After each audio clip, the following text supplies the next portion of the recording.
কেউ কি বলতে পারবেন আমি আজকে কি রান্না করব? পোলাও না খিচুড়ি?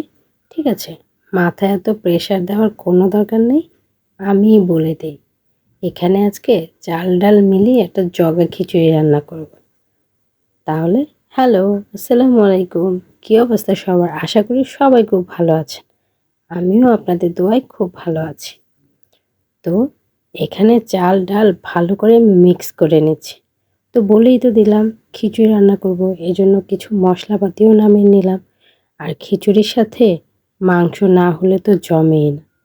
তো এখানে এক পুটলা মুরগির মাংসও নামিয়ে নিলাম। তো দেখছিলাম, কিন্তু দেখি বরফ আর ছুটে নেই।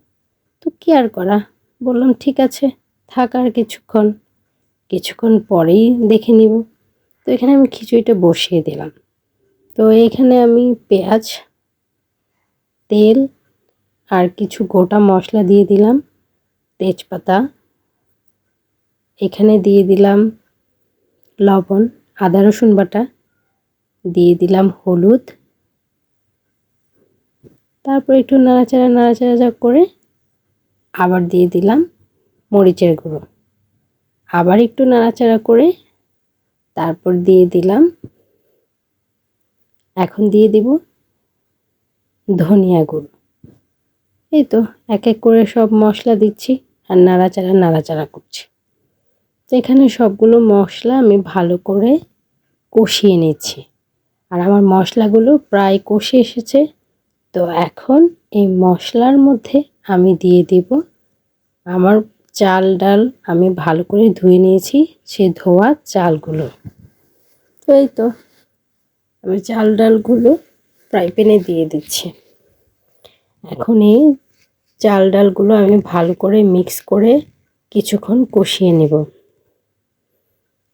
এখানে আমি নেড়েচেড়ে ভালো করে মশলার সাথে চাল ডালটা ভালো করে মিক্স করে নিচ্ছি আর নেড়েচেড়ে কষিয়ে নিচ্ছি। তো এই তো নাড়াচাড়া করে ঢেকে কিছুক্ষণ পর ঢাকনা উঠিয়ে আমি চাল ডালগুলো ভালো করে কষিয়ে ভেজে নিচ্ছি। এই তো আমার এখানে চাল ডালগুলো ভাজা হয়ে গেছে। তো এখন আমি এখানে দিয়ে দেব পরিমাণ মতো পানি। আমি এখানে পরিমাণ মতো পানি দিয়ে নিয়েছি, যেহেতু আমি খিচুড়িটা একটু মাখো মাখো খাবো। তাহলে আমার ভিডিও আপনাদের কার কেমন লাগে অবশ্যই কিন্তু কমেন্টস করে জানাবেন।